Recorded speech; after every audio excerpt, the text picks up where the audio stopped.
두 번째 사례는 할머님이 운전면허 따신 사례를 말씀드리려고 합니다. 우리 예전에 언젠가 뉴스에서 우리나라에서 할머님 한 분이 운전면허를 따시려고 시험을 100번 넘게 보신 적 있으셨어요. 혹시 들어보셨던 기억 얼핏 나시죠? 근데 그 할머니는 100번 넘게 도전하셔서 이 운전면허증을 따셨거든요. 근데 지금 사례에서 할머니는 72세 되세요. 72살인데 운전면허를 가서 따셨어요. 쉽게 따셨어요. 왜냐하면 우리가 볼 땐 쉽게지만 얼마나 열심히 공부를 하셨겠습니까? 자, 이 할머니 사례 말씀드리겠습니다. 할머니는 72세인데 평생을 열심히만 살아오셨대요. 누구를 위해서 살았냐라고 물어보니까 가정을 위해서요. 남편을 위해서요. 아들을 위해서요. 이렇게 살았어요, 저는. 그래서 저는 평생 동안 엄마였고요. 아내였고요. 주부였고요. 그랬지 나는 없었어요. 근데 어느 날 이 생각을 해보니까 좀 너무 슬펐던 거예요. 그래서 나는 없다 보니까 집에서요. 내가 하고 싶은 일 이런 거 엄두 못 냈어요. 가족들한테 맞춰주다 보니까 뒷전으로 밀리고 먹고 싶은 거 안 드셨어요. 왜냐하면 좋은 거는 가족을 위해서 먼저 주고 남편 먼저 주고 아이들 먼저 주고 본인은 먹는 과일 잘라 먹고 있더래요. 먹고 싶은 게 있으면 또 사 먹지 못하고 반찬도 가족들 먼저 쫙 차려주고 남아갖고 나오는 거 본인 먹었대요. 그러니까 이런 삶을 우리 어머님들은 다 이렇게 사셨어요, 예전에는. 근데 이분은 나이가 70이 넘고 보니까 어떤 느낌이 오신 거예요. 아, 내가 70년을 계속 스트레스를 받고 살아오고 있었구나라는 느낌이 드셨대요. 근데 스트레스는 계속 받고 살았는데 내가 이거를 한 번도 밖으로 해소를 하려는 노력을 안 했구나라는 생각과 함께 이제 70이 넘으시니까 자녀들은 내 손에서 다 떠났죠? 이제 내 숙제는 끝난 거예요. 잘 키워서 이제 다 결혼시키고 직장 잡고 했으니까 할머니가 더 이상 자녀를 위해서 나를 뭐 포기하거나 희생할 필요가 없어요. 그래서 할머니가 생각하신 게 안 되겠다. 이제는 나를 위해서 좀 살아봐야 되겠다라는 생각이 70 넘어서 처음 드셨대요. 그래서 제일 먼저 도전하신 게 내가 하고 싶었던 게 뭐가 있었지라고 생각을 하시면서 운전면허 따는 거에 도전을 하셨습니다. 그래서 이 할머니가 열심히 공부하셨대요. 열심히 공부하셔서 필기도 합격하시고 실기도 연습 많이 하셔갖고 실기시험도 합격하시고 그렇게 해서 딱 합격을 하고 지금은 뭘 하시냐면 연수받고 있으시대요. 운전 연수. 대단하시죠? 아까 처음에 도입부에 제가 말씀드린 것처럼 100번 넘게 시험 보고 떨어지신 할머니도 계셨는데 이 할머니는 단 몇 번 만에 합격을 하신 거예요. 그래서 지금 운전 연수를 받으신대요. 그래서 할머니 어디서 받으세요? 그랬더니 동네 공터요. 그래서 동네 공터에서 어떻게 받으세요? 그랬더니 학원에서 하시는 거 아니에요? 그랬더니 아니요, 남편이 해줘요. 근데 우리 어떤 생각 드세요? 아이, 큰일 났다. 운전은 남편한테 배우는 거 아니라고 우리 들었는데 지금 게다가 할아버님이시거든요. 그래서 이 할아버님이 운전 연수를 해주는 거예요, 할머니를. 자, 따뜻하게 부드러운 어조로 이렇게 가르쳐 주실 거란 기대는 우리 안 하시죠? 기대하고 딱 똑같이 들어맞았어요. 할아버지가 그것도 못하냐 그러고 그런데요, 할아버지가 앞으로 가 그럼 할머니가 붕 하니까 서서히 가는 게 아니라 앞으로 가 그럼 붕 서 그러면 쿡 쓰니까 할아버지가 그렇게 해서 되겠냐고 온갖 구박을 하는데 우리 같으면 이거 화나죠? 스트레스 더 받죠? 그래서 에이 그냥 학원에다 등록해야 되겠다 이렇게 생각할 텐데 할머니는 웃으시더라고요. 저하고 상담하시면서 뭐라고 얘기하시냐면 그 좀 속된 말로 아유 그렇게 얘기하려면 실컷 하라 그래요. 나는 운전면허 따고 연수 받고 이렇게 해서 내가 운전을 할 수 있게 되는 목표가 있기 때문에 남편이 뭐라고 얘기를 해도 아무 귀에 거슬리지 않는데요. 그래서 그냥 웃고 만대요. 자, 그렇게 해서 이 할머니는 운전 연수를 열심히 해요. 목표가 있으시기 때문이에요. 그래서 할머니 운전 그렇게 이제 연수까지 받으셔서 운전하실 수 있게 되면 뭐 하고 싶으세요? 라고 질문 드렸더니 저요, 고향에 갈 거예요. 고향에. 내가 운전해서 내 차로 내가 혼자 스스로 운전을 딱 하고 고향에 갈 거고요. 가서 뭐 하시게요? 그랬더니 한 달 살기 할 거예요. 할머니 한 달 살기 거기 가서 하고 오시게요? 농촌 지역에 가서? 그랬더니 하고 오신대요. 한 달 살기로 뭘 하고 싶으세요? 그랬더니 할머니 꿈이 굉장히 많으세요. 자, 이 할머니는 고향을 떠나 오신 지 오래됐고요.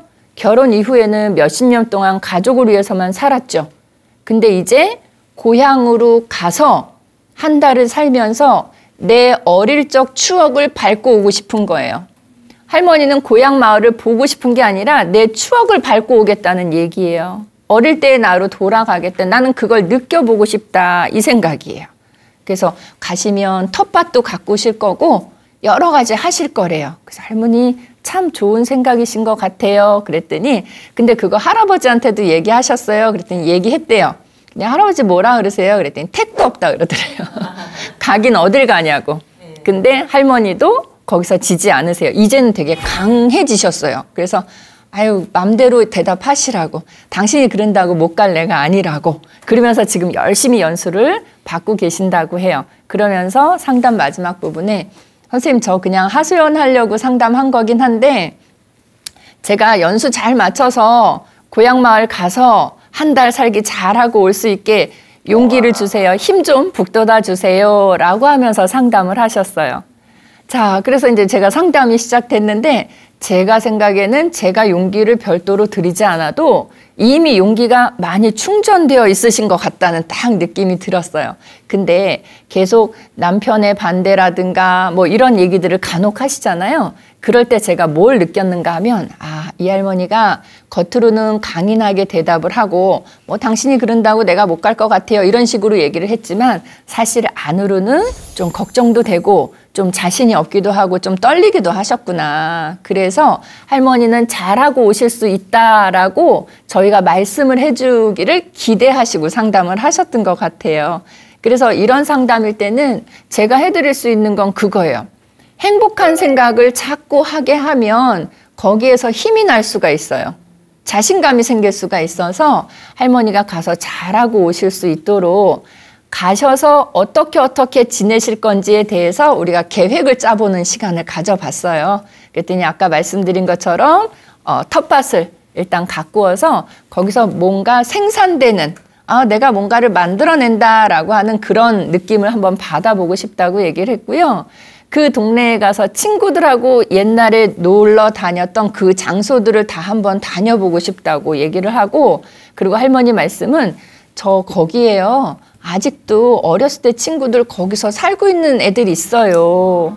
걔네들은 거기서 그냥 평생, 그러니까 그 근처에서 결혼을 하셨기 때문에 고향 마을에서 노인이 되신 거예요. 그러니까 가서 나 그 친구들하고 이렇게 지내면서 뭐 군밤도 구워 먹고 고구마도 같이 쪄 먹고 이러면서 지내고 오고 싶어요. 이렇게 얘기를 하셨거든요. 그래서 제가 여쭤봤어요. 할머니, 한 달 잘 살고 오시면 그 힘 가지고 한 1년은 사실 수 있을 것 같아요. 그쵸? 그랬더니 그럼요. 저 한 달 그렇게 지내고 오면 누가 뭐라 그래도 가족들한테도 잘하고 그 다음에 잘 살 수 있을 것 같아요. 근데요, 선생님, 저 한 달 갔다 오는 게 나중에 영영 거기서 눌러 앉으려고 연습용으로 가보는 거예요. 이렇게 얘기를 하시더라고요. 그러니까 이제 가서 한번 살아보고 살만하더라, 괜찮더라 라고 하면 나중에 할아버님 설득해서 같이 고향 마을에 가서 사시고 싶은 게 할머니의 포부라고 얘기를 하셨습니다. 제가 볼 때는 충분히 잘하실 수 있을 것 같고요. 아까 처음에 100번 넘게 시험 보셨다는 할머니 있죠. 그 할머니 자꾸 시험에 떨어지니까 어느 모 자동차 회사에서 그 할머니한테 그랬대요. 할머니, 그 운전면허 합격하셔서 따시면 저희 회사에서 차 한 대 드릴게요. 이랬대요. 그래서 그 할머니는 정말 100 몇 번 만에 운전면허 볼 때마다 이거 붙이는 거 있잖아요. 그게 막 이만큼 됐는데 100 몇 번 만에 이게 합격하셔서 자동차 진짜 선물 받았대요. 회사에서. 그래서 약속이니까. 그래서 그 차를 몰고 이제 너무 자신 있게 운전하러 나가셨는데 사고가 난 거예요. 접촉사고가 났대요. 그래서 그 할머니 그다음부터 운전을 안 하신대요. 근데 이제 작은 사고였지만 이제 겁이 덜컥 나신 거죠. 근데 이 할머니는 제가 볼 때 뭐 물론 사고가 나면 안 되겠지만 작은 접촉사고나 아니면 주변의 반대나 이런 거 결코 신경 쓰실 할머니가 아닌 것 같았습니다. 그래서 저는 할머니가 처음에 무슨 말씀하셨냐면 나는 없이 살다 보니까 점점 스트레스는 쌓여가고 이게 해소가 안 되니까 본인의 증상이 이렇더래요. 말수가 점점 없어지더래요. 그리고 이게 뭔가 기운이요. 자꾸 땅으로 가라앉는 느낌이 들더래요. 사람이. 한번 상상해 보세요. 말도 안 해요. 어떤 사람이. 그리고 자꾸 가라앉은 것 같은 그런 사람이에요. 뭐예요? 우울감이죠. 근데 이 할머니는 우울감을 운전이라는 것 통해 운전면허를 딴다는 그걸 통해서 해소를 하신 거예요. 아주 나에게 필요하고 적절한 방법을 잘 찾아내신 거예요. 왜냐하면 대부분의 어르신들은 이런 상황이 되면 그냥 그 우울감 속에 눌려서 지내시거든요. 그래서 저는 어르신들에게 말씀드리고 싶은 게 내가 영 기운이 안 나고 누구하고도 만나고 싶지도 않고 근데 안으로 불만은 자꾸 쌓여가는 것 같다라는 생각이 드시면 내가 좋아하는 거, 내가 하고 싶은 거 또는 내가 먹고 싶은 거 이런 거를 자꾸 그러니까 내가 주로 기분이 날 만한 거 나를 즐겁게 해줄 만한 거를 시도를 안 하시더라도 생각만 하셔도 즐거워지세요. 근데 생각을 자꾸 하다 보면 사람이 그걸 하고 싶어져요. 그러면 그럴 때는 하나씩 해보시는 거를 권해드립니다. 이 할머니가 그 방법을 찾으셨던 것처럼 저는 근데 스트레스 해소법으로 선택한 방법치고는 좀 위험한 방법이긴 하셨어요. 운전하시는 게. 예, 근데 이거는 할머니가 평생 하고 싶었던 거니까. 예, 그래서 주변의 젊은 분들도 할머니가 운전 연수하는 모습 보면서 할아버지가 윽박을 질러도 개의치 않고 씩씩하게 웃으면서 하는 모습 보면서 젊은 사람들이 옆에서 의아해 하면서도 즐겁게 같이 웃어주더라는 얘기를 했어요. 그래서 그런 모습 보면서 할머니가 어떻게 보면 젊은 사람들이 보기에 노인으로서 나도 나이 들면 저렇게 살아가야 되겠다 하는 어떤 모델이 되어주신 건 아닌가 하는 그런 생각도 또 가져봤습니다. 저는 이 할머니 사례 보면서 제가 72살이 되면 72살이 되면 이 할머니처럼 이렇게 씩씩하게 지낼 수 있을까 하는 생각과 함께 나도 저렇게 지내야 되겠다라는 그런 또 교훈도 얻을 수 있었습니다. 선생님들 또 이 사례 통해서 궁금한 점 있으시면 질문 주시면 제가 답변해 드리겠습니다. 선생님 질문하시죠. 저도 가끔 어머니께 전화를 드리거든요. 그러면 항시 쓸쓸해 하시고 마음이 울적하시는 것 같아요. 네. 그래서 저희 마음도 안 좋아요. 그래서 그럴 땐 뭘 하시도록 권해드리는 게 좋을까요? 그렇죠. 우리가 전화 드렸는데 밝게 받아주시면 우리 마음도 가벼운데 조금 어두운 목소리나 어두운 그 뉘앙스로 전화를 받으시면 마음이 쓰여서 일하는 우리도 좀 불편하잖아요. 그러니까 그럴 때는 우리 부모님이 심심하시지 않도록 우리가 조금 알아봐 드리는 노력이 필요할 것 같아요. 어머님이라고 하셨는데 어머님이 살고 계시는 인근의 복지관이 어디 있는지 먼저 한번 알아보시고요.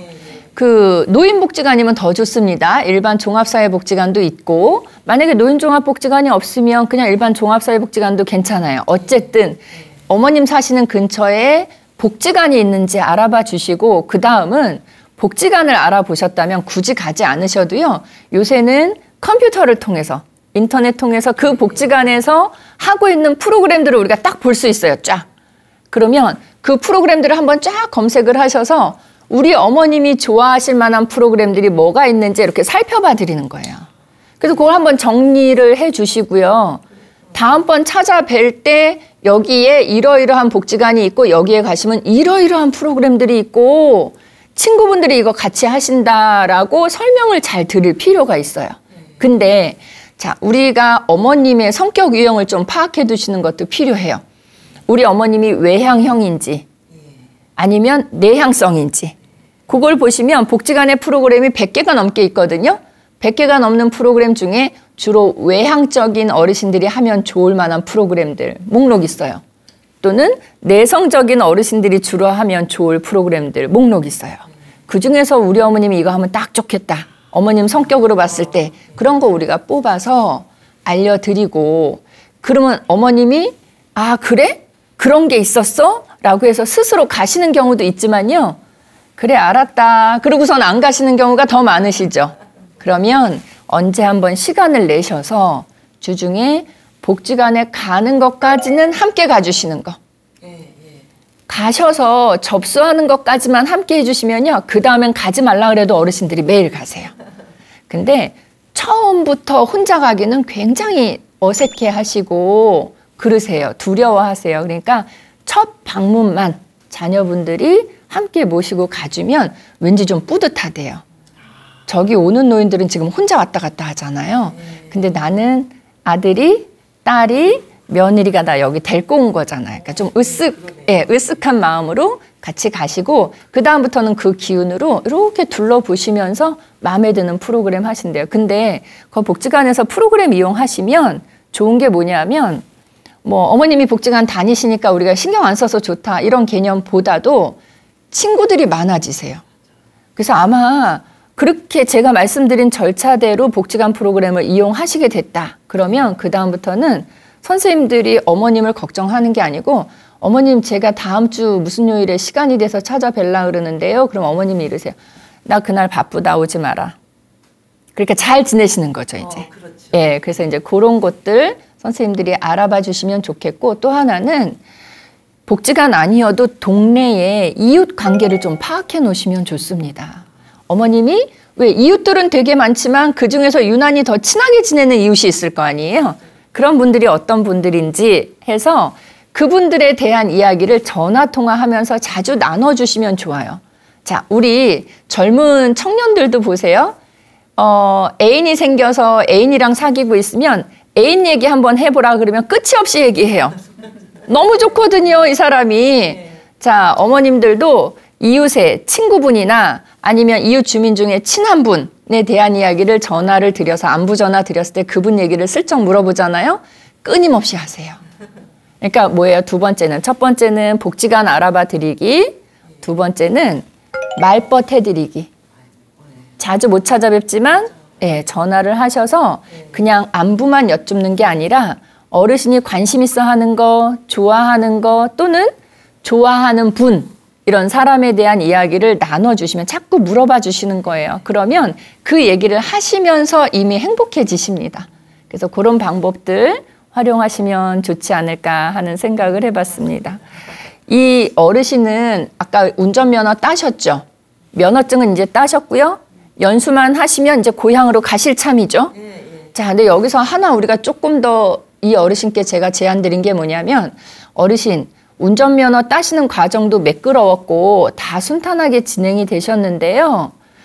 하나, 안전에 대한 공부를 조금 하시면 좋을 것 같아요 라고 말씀을 드렸어요. 왜냐하면 내 마음은 잘할 수 있을 것 같지만 안전이라는 거는요. 준비하고 또 조심해도 이건 지나치지 않잖아요. 그래서 제가 권해드린 것 중에 뭐가 있냐면 노인들이 운전하실 때 붙이는 스티커가 있어요. 차에.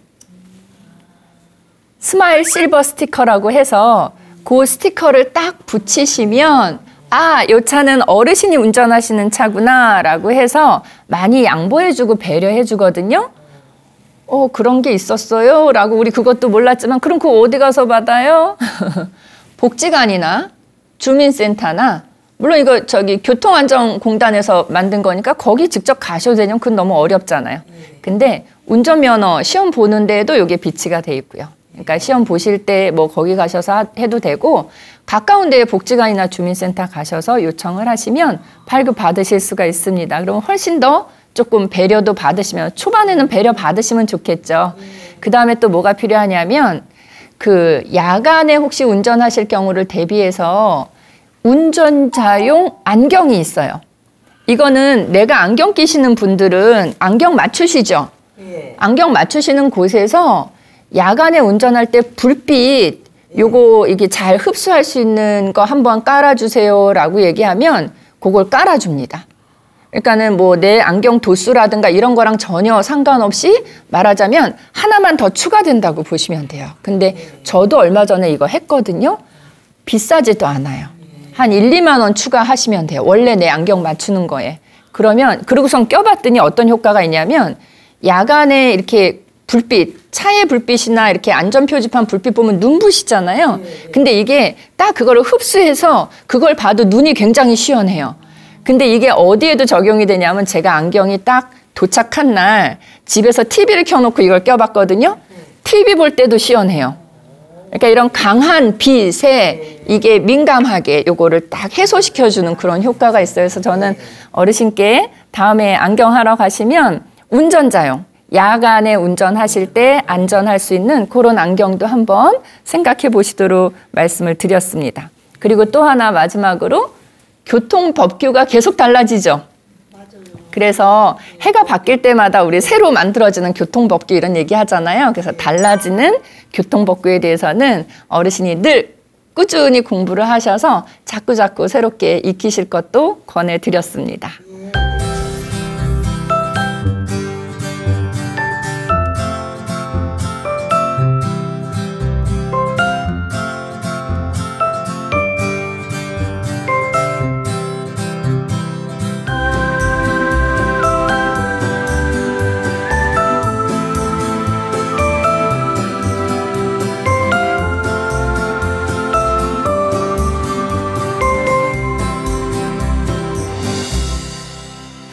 오늘은 이렇게 두 편의 사례를 이야기 나눠봤어요. 그래서 두 편의 사례 공부하시면서 가족들이 얼만큼 우리 부모님들께 관심을 가져드려야 되는지에 대해서도 한번 생각해 볼 수 있었고, 또 나를 찾아가는 할머니의 강인한 모습을 통해서 우리가 또 응원의 박수를 보내드릴 수 있었습니다.